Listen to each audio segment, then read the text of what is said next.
Okay, YouTube friends, I'm back. Sorry I got cut off before. So I'm making a coconut custard pie for dessert. Now I greased a pie plate, the Pyrex pie plate baking dish, which you can keep the pie in here and also serve once it's finished. So I greased it with my Baker's Joy spray, cooking spray, so this way the pie wouldn't get stuck. And all you need for this pie, the ingredients once again is 2 cups of milk, 1 stick butter, 3/4 a cup of granulated sugar, 1.5 teaspoons of vanilla extract, a 1/2 cup of the Bisquick pancake mix, okay, and a cup of shredded coconut. You could buy this in the supermarket. Any supermarket you have, any brand would do. They would sell this. And of course, 4 whole eggs. So I'm going to start the process of making the pie, but what you would need is, you don't need a mixer. You need, if you have a blender with a carafe, this will do. So I poured everything into my blender, plus the butter. Let me just get you a good eye on this. Okay, here's my blender, and I'm using my phone for this. Okay, here's my blender. So what we will do is, we will putting in 2 cups of milk, 1 stick butter, and 3/4 a cup of granulated sugar, 3/4 a cup,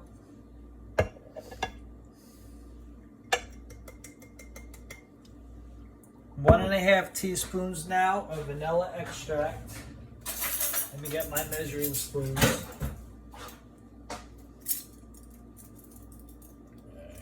1.5 should measure out right. Okay. Vanilla extract is basically good for using, which I use in a lot of baked goods, because it brings out the natural flavors of vanilla cookies, Christmas cookies, whatever cookies you need to make. I always use recipes that call for vanilla extract. Even if you make pancakes in the morning, it's always good to put a little vanilla extract in it. It brings out a good flavor. Okay, so now I'm going to do 1.5 teaspoons of my vanilla extract into my blender. Actually, this should do. And I always add a little extra just for a taste. So that's 1.5 teaspoons of vanilla extract to go. So now I'm going to throw in also my Bisquick, which I measured out into this measuring cup, which is a 1/2 cup. A 1/2 cup of Bisquick. Okay, and then what I'm going to put in is 4 eggs. 4 whole eggs. I usually break it with a fork, but 1. Let's do this. Just detach this so you can see what I'm doing. Okay. This is 2.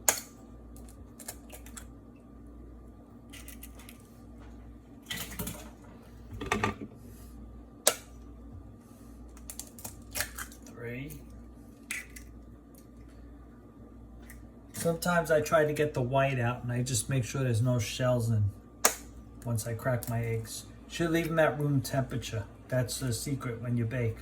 Always leave your eggs at room temperature. That's 4.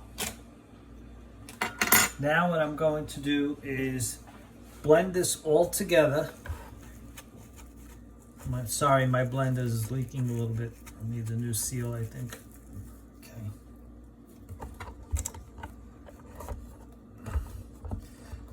Okay, now I'm put the cap on before I have a catastrophe here where everything will go flying in the ceiling.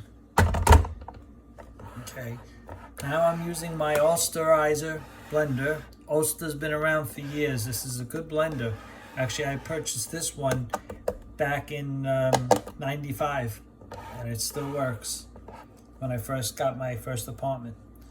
Okay, now I'm going to put everything on high speed, blend it all together. And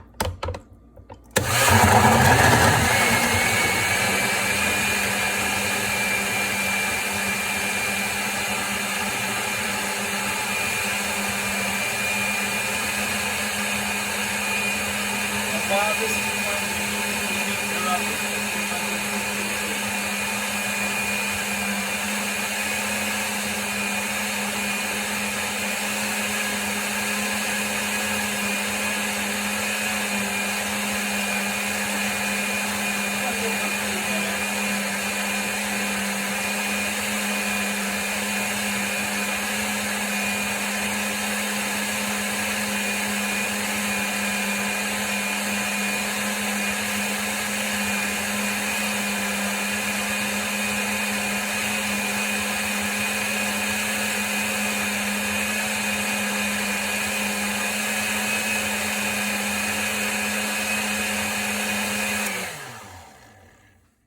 Okay, this should be well incorporated now, and your batter would look like this.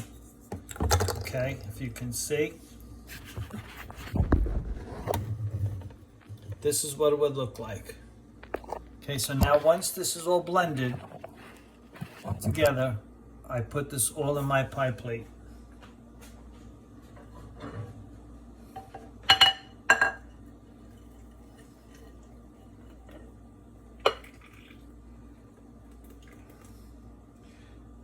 Okay, this shouldn't overflow, so I'll make sure that I put it on a baking sheet. I'm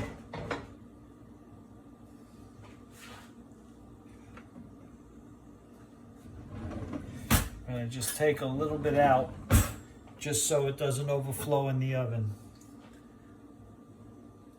I once had that problem when I was cooking or I was baking something, and it was just the butter was pouring out of the bottom of the pan, and I nearly had a fire in the oven.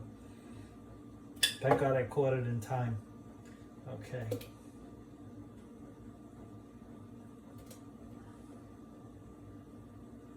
I'm just taking some of this out. Okay. I've done this much before, so it never really overflowed in the oven. Now what I do is I top it off using the coconut.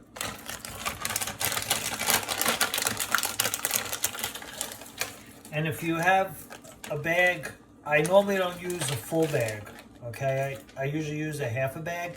And you can keep this tied up in the refrigerator and keep it on your door of the refrigerator or anywhere inside, and it would still stay fresh. Okay, try not to keep it too long though in the fridge, but it doesn't go bad. So you could get maybe like 2 pies out of this.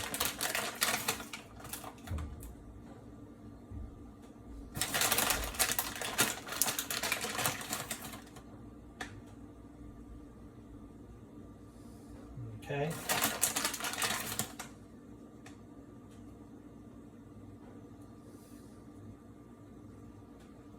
And I keep flaking it around.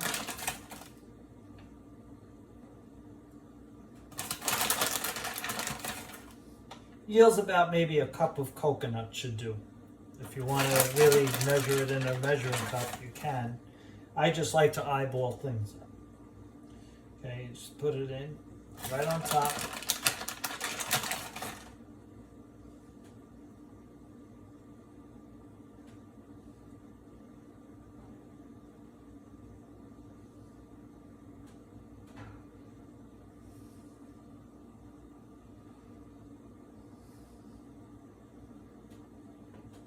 There we go.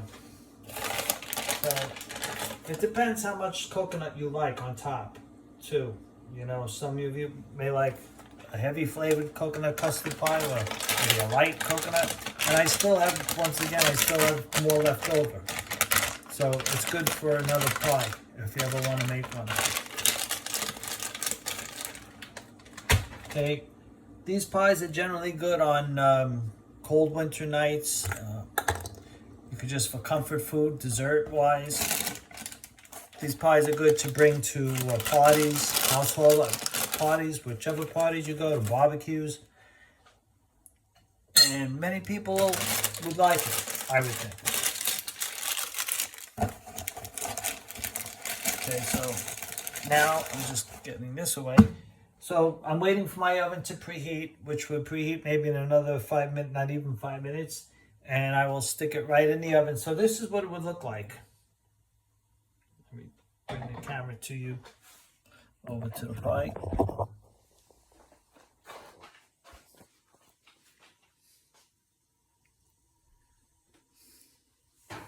Excuse me 1 second. Here we go.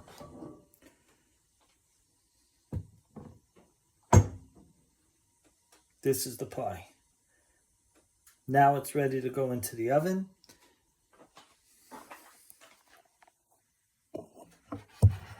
And then you will have a nice hot coconut custard. Oh, you would have to chill it, by the way, once it comes out of the oven. Let it cool down, and then you chill it and keep it in your refrigerator till you're ready to use it. So, and always put this on a cookie sheet, because if I put it straight on the rack and if it does flow over, at least it'll go around on the cookie sheet and not on the oven. I'll be right back.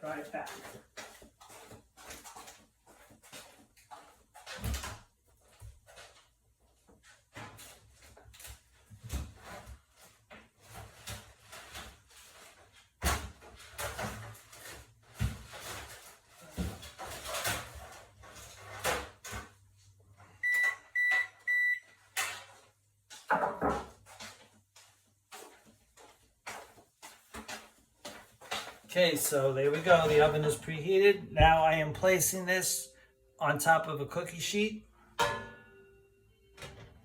And I will place it on the bottom rack of the oven. Preheat your oven to 350 degrees. And that should be a good temperature for the pie to bake.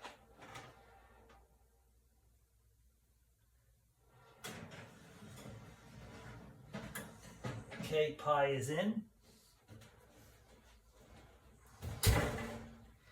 And it normally takes about, I'd say, 40 minutes to bake. Okay, I will show you, I will be back once the pie comes out and show you the finished product. Once again, please like and subscribe to my YouTube station. Thank you.